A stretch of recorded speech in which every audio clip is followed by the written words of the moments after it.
Now let's take our next step in our motivational session. I invite Dr. Hemlata Pancharia Joshi, ma'am, counseling psychologist, certified in management and soft skills, worked as a counseling psychologist and mental health coach for past 9 years. Dr. Hemlata ma'am.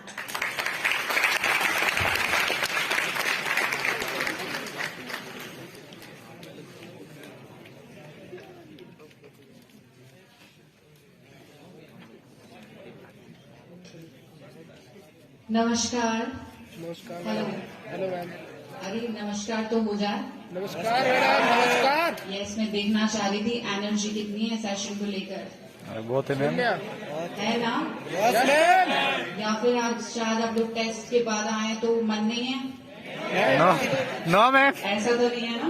No ma'am. तो चलो थोड़ा test वाली जो stress है, जो tiredness है, उसे दूर करने के लिए हम एक छोटा मेडिटेशन करेंगे। ओके? Yes ma'am. सबको अपनी आंखें बंद करनी है। Yes ma'am. मैं वीडियो बना रहा हूँ। बना लो पूरा वीडियो। अरे आंखें बंद करनी है, बातें नहीं करनी है। Okay ma'am. बिल्कुल आंखें बंद, कमर सीधी। मेरे इंस्ट्रक्शन को फॉलो करने से लेकर डेथ तक हम जो भी करते हैं वो एक जर्नी। अब उस जर्नी में जो भी हमारे साथ होता है वो हमारी चॉइसेस होती है, हमारी अपनी चॉइस। अगर हम हैप्पी हैं तो ये भी हमने चूज किया है, अगर हम दुखी हैं तो ये भी हमने चूज किया है। कोई एग्जाम से डर लग रहा है तो इसे चूज करने वाले भी हम ही हैं, और बहुत हैप्पीली और स्ट्रेस फ्री एग्जाम दे रहे हैं तो इसे भी चूज हमने किया। तो बेसिकली इस लाइफ के पार्ट क्या हैं? वेलबींग, हैप्पीनेस, स्ट्रेस, सब कुछ और बहुत सारी प्रॉब्लम्स। अब इस ब्यूटीफुल सी लाइफ में स्ट्रेस कहां से आ जाता है? सोचो, कहां से आ जाता है स्ट्रेस?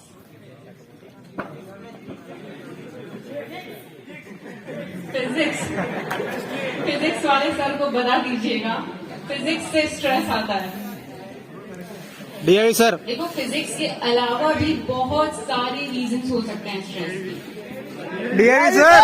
DI sir. बहुत सारे रीजंस थोड़े से काउंट कर लेते हैं, ठीक है? कालू नहीं ma'am, family problem, no. Personal problem, no. Attraction, yes ma'am. Infatuation, yes ma'am. Study, no ma'am. किसी को अच्छी नहीं लगती। No ma'am. मुझे भी नहीं लगती थी। Yes, बिना ma'am. पढ़े कुछ नहीं कर पाएंगे, इसलिए पढ़ाई करना जरूरी है। तो करनी पड़ेगी।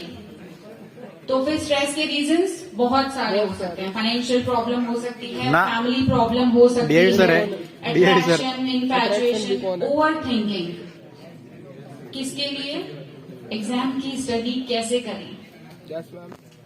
आज जो चैप्टर सोचे थे, जो टॉपिक सोचे थे, वो कंप्लीट नहीं हुए। अब आज का दिन गया, एग्जाम बहुत पास आते जा रहे हैं, आते जा रहे हैं। भैया। अब क्या होगा? सिलेबस कंप्लीट नहीं होगा, सॉरी प्लीज। सिलेक्शन कैसे होगा? ये क्या है? स्ट्रेस के रीजंस।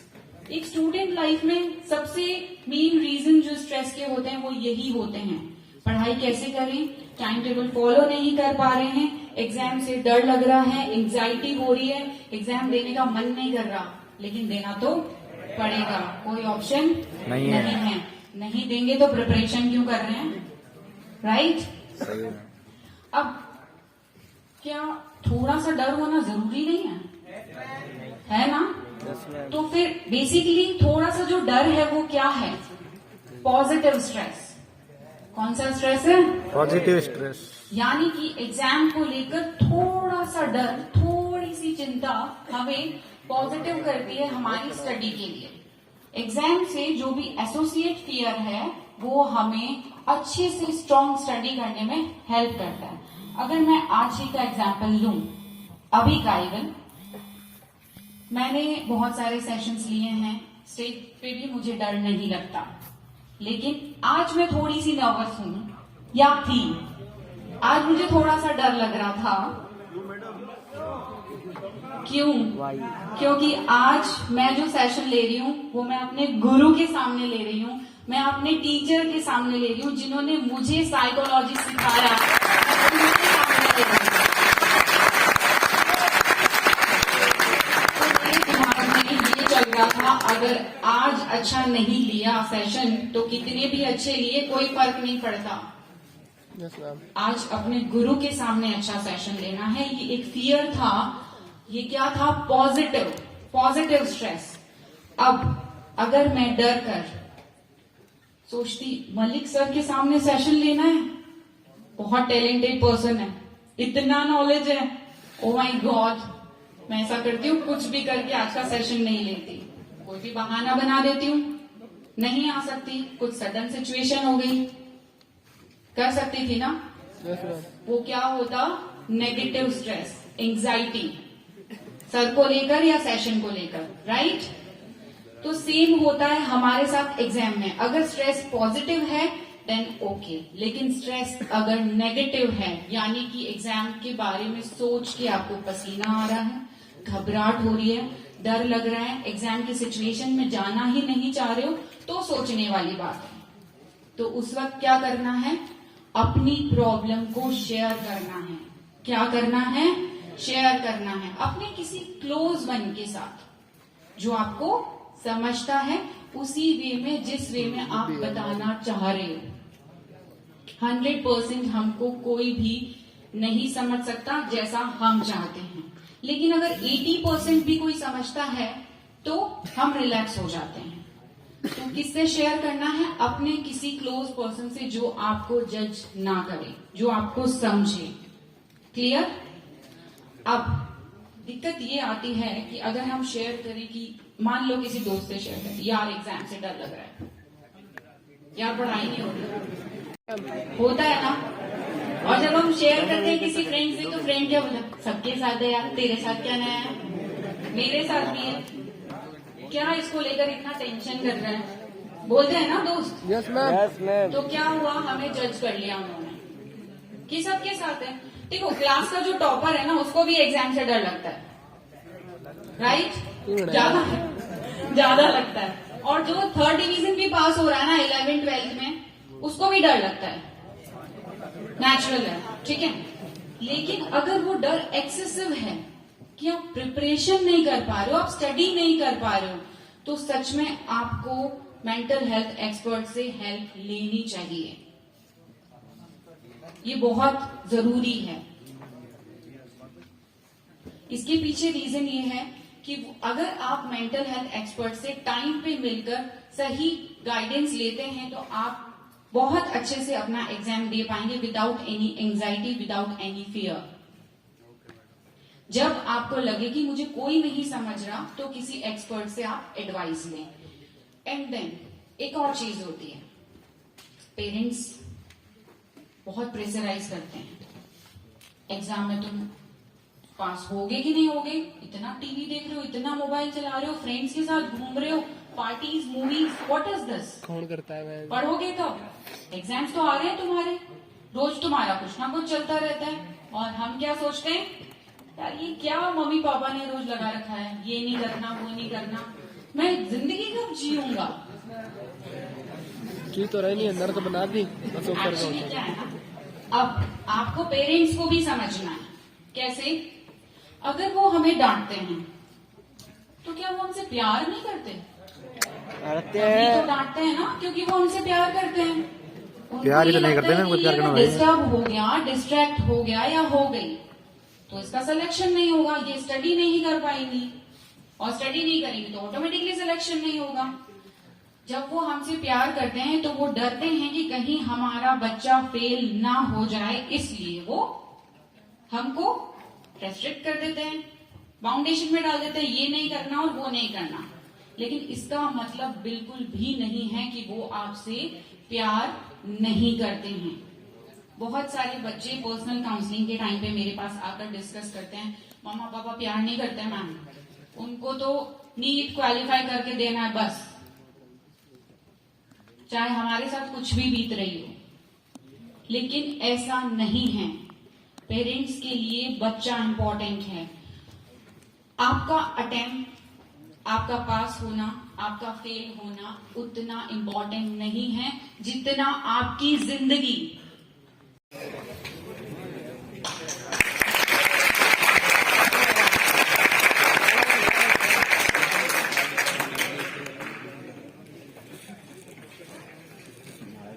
डीआईवी को देख रहा हो कैसे बेटा? डीआईवी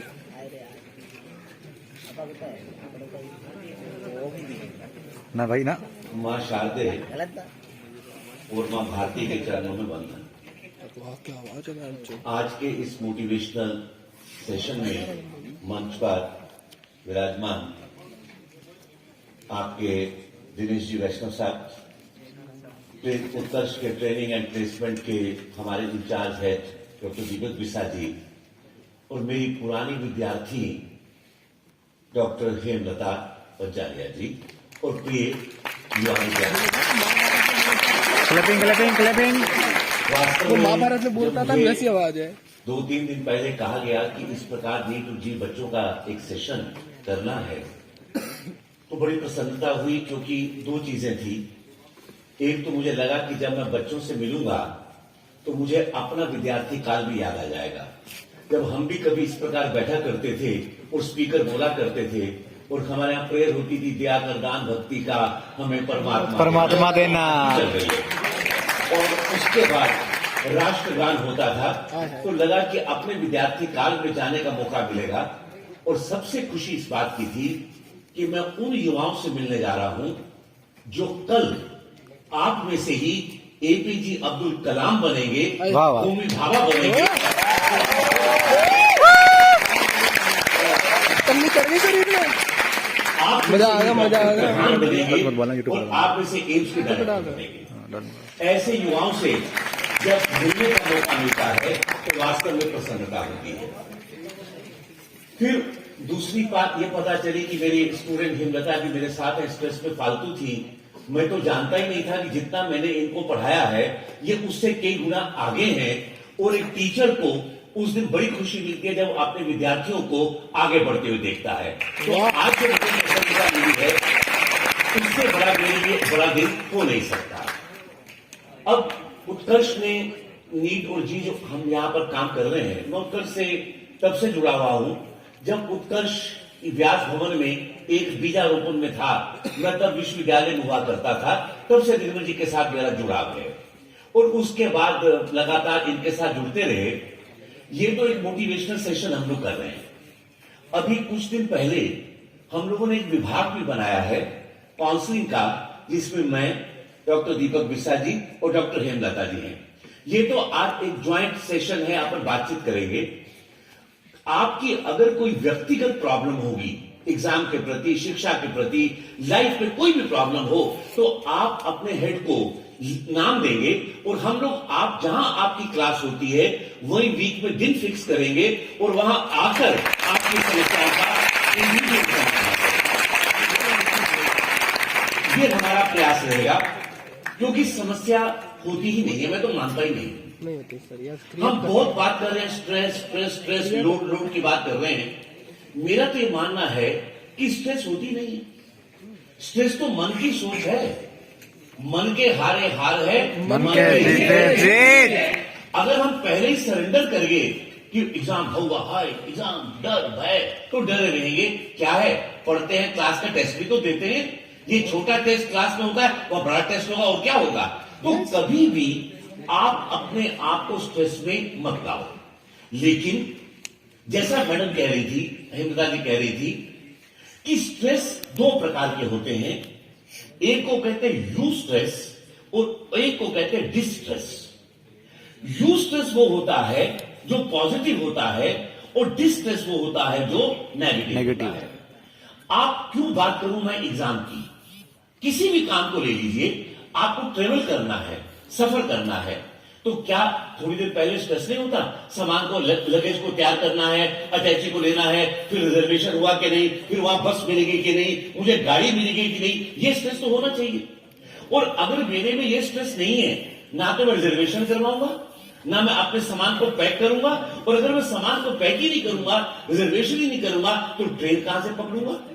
लेकिन अगर इतना डर हो गया कि अरे ट्रेन में बैठूंगा, एक्सीडेंट हो गया तो क्या होगा, ट्रेन की स्पीड ये हुई तो क्या होगा, अगर वो स्ट्रेस मेरे में आ गया तब मेरा सफर बेकार हो जाएगा। और अगर मैं थोड़ी स्ट्रेस करके अपनी तैयारी करता हूं तो वो मेरा स्ट्रेस पॉजिटिव होगा, बेनिफिशियल होगा। आप घर में, आपकी बॉडी में, आप तो मेडिकल के स्टूडेंट हो, आपकी बॉडी में बैड कोलेस्ट्रॉल भी है, गुड कोलेस्ट्रॉल भी है। कोई चीज ले लीजिए, सबका पॉजिटिव पक्ष भी है और नेगेटिव पक्ष भी है। हम नेगेटिव पक्ष को क्यों देखें, हम पॉजिटिव साइड को चले। आप घर में कुछ खाना बनाते हो, डिश बनाते हो, अब उस रेसिपी में आप नमक भी डालते हो, मसाला भी डालते हो, मिर्ची भी डालते हो। अगर आपने नमक मसाला डाला ही नहीं तो टेस्ट नहीं होगा, और अगर नमक मसाला ज्यादा हो गया तब भी टेस्ट नहीं होगा। अगर स्ट्रेस बिल्कुल नहीं हुआ तब भी परफॉर्मेंस खराब, और ज्यादा हो गया तब भी परफॉर्मेंस खराब। तो थोड़ा सा स्ट्रेस होना वाजिब है और वो होना चाहिए। लेकिन मेरा ये मानना है स्ट्रेस जो है ये सब्जेक्टिव है, ऑब्जेक्टिव नहीं। व्हेन आई से objective and subjective, what do mean? Objective का मतलब होता है यूनिवर्सल, सार्वभौमिक, सबके लिए, और सब्जेक्टिव का मतलब होता है एक के लिए है, दूसरे के लिए नहीं। मैं टीचर हूं, जब मुझे क्लास में पढ़ाना है, टॉपिक टफ है, मुझे स्ट्रेस होगा कि मैं जस्टिफाई कर पाऊंगा कि नहीं। और अगर मैं क्लास में भूल जाऊं तो बच्चों को बड़ा मजा आता है उस दिन, सर फंस गए, है ना। रोज हमें डांटते थे कि ये कर वो कर, आज सर ने आज आगे कहते ना कि आजा बेटा तेरे को देखते हैं। और जिस दिन आपका एग्जाम होगा आपके सर को नींद निकालेंगे और आप स्ट्रेस में आ जाते हो। आप जैसे जब आप तनाव में होते हो उस समय आपकी मेमोरी उस समय के लिए चली, मारो रोल नंबर कहीं, अरे रोल नंबर उठा रहा हूं, मारो थोड़ी भाई। अब आप अपना रोल नंबर क्यों भूल गए? क्योंकि आप स्ट्रेस में आ गए कि मेरा सिलेक्शन हुआ कि नहीं हुआ। मैं मनोविज्ञान का विद्यार्थी हूं। मेरे फादर साहब का दिल्ली में एक्सीडेंट हुआ था और मैं जोधपुर से वहां गया और हॉस्पिटल में गया, और उस रात मैंने कहा मैं रेस्ट कर, आप पापा के पास नहीं रहूंगा, पापा आईसीयू में थे। और सुबह 4 बजे डॉक्टर ने मुझसे कहा कि मलिक साहब सॉरी, आपके फादर साहब का देहांत हो गया। अब मैं कितने स्ट्रेस में होऊंगा सोचिए, परिवार का पहला आदमी जिसने ये चीज सुनी। अब मुझे ये चीज अपने घर में मां को फोन करना था, और उस समय मोबाइल तो था नहीं, एसटीडी शॉप बाहर थी। मैंने फोन किया, मैंने अपना फोन नंबर लगाया और रोते हुए कहा कि मम्मी ऐसा पापा की डेथ हो गई है, थोड़ी देर में बॉडी ला रहा हूं, आप ड्राइंग रूम खाली करो। तो उधर से आवाज आई, कौन बदतमीज बोल रहा है जो सुबह सुबह ऐसी खबर कर रहा है। मैंने कहा ये तो मेरी मां की आवाज ही नहीं है। तो मैंने एसटीडी जहां डिस्प्ले होता है नंबर देखा, उस टेलीफोन के पहले 3 डिजिट तो मेरे घर के थे, अंतिम 3 डिजिट किसी दूसरे के घर के थे। क्योंकि मैं उस समय स्ट्रेस में आ गया और अपने घर का फोन नंबर जो मुझे रटा हुआ तोते की तरह से वो भी मैं भूल गया। तो आपकी मेमोरी पर इफेक्ट पड़ता है, इसलिए स्ट्रेस में मत रहना। अगर स्ट्रेस में रहे तो आपकी मेमोरी निश्चित रूप से खराब होती है। जब आप स्ट्रेस में होते हो उस समय आपके सोचने का नजरिया, परसेप्शन बदल जाता है। जैसा भी कह रहे थे, अगर आपके पेरेंट्स नॉर्मल डांटते हैं अपन को तो अच्छा भी लगता है कभी कभी। आज पापा ने डांटा, बहुत अच्छा है, क्योंकि पापा डांटेंगे तो शाम को चॉकलेट भी वही ला कर देंगे, शाम को आइसक्रीम भी वही खिलाएंगे, क्योंकि उन्होंने आज डांट दिया तो प्यार भी वही करेंगे। लेकिन अगर आपका परसेप्शन बदला हुआ है तो पापा की डांट खराब लगती है। मैं जितनी बार कहूंगा आपको ठोस प्रमाण देके जाऊंगा। 2 स्टूडेंट्स जोधपुर में कोचिंग करने आए, एक पढ़ने में होशियार, एक पढ़ने में कमजोर। तो जो कमजोर था उसने कहा यार मैं तो चला गांव, मेरे बस का नहीं है ये कोचिंग में पढ़ना, इतने अपन तो ऑर्डिनरी बीएससी कर लेंगे, देखा जाएगा जो होगा। होशियार ने कहा यार तो हिम्मत मत हार, तू मेरे घर चल,